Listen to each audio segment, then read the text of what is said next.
meantime talk about what the US Secretary of State has been saying, because Marco Rubio seems to be now flagging review of NATO amid Iran war, and Marco Rubio is of the opinion that US may now re-examine NATO ties. The US has been questioning when it comes to the role of NATO amid the ally rift, and Marco Rubio is now signaling that there is a possible reset in US-NATO relations. As I was saying, Srinjoy, a possible realignment as far as relations is concerned openly, because President Trump has called out on the NATO nations.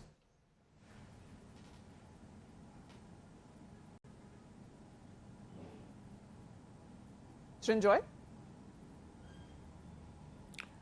Marco Rubio is saying what the American government has been saying from the beginning of the Trump administration, that the Europeans particularly are not pulling their weight.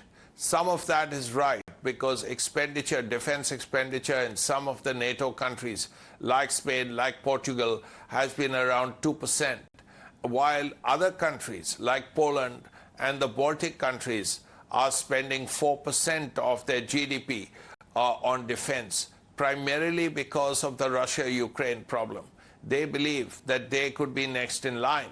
Countries like Estonia, countries like Latvia, they feel that they could be in the line of fire. But right from the beginning, the Trump administration has been unhappy with NATO, and it reached a level which was unprecedented.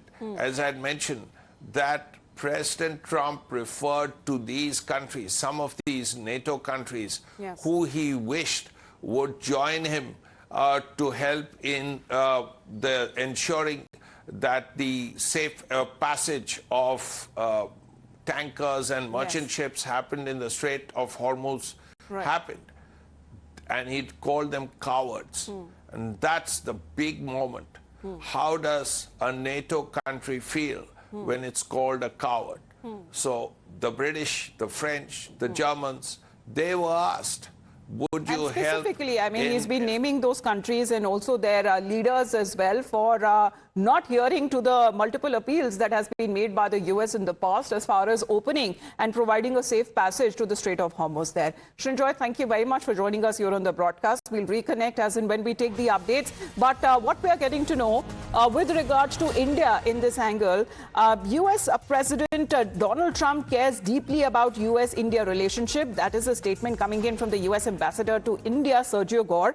And he has had a meeting with President Trump at the White House, where he says that he is back in the US for a few days. And he's been meeting the president, and he says that the president of the United States of America cares deeply about his relationship with India. So that seems to be, as far as the developments are taking place on India's side as well, India being on the rare side of this West Asia conflict, that Prime Minister Narendra Modi has also reiterated that dialogue and diplomacy and de-escalation is something that India has been standing for right from the start. We're going to head into a very short break.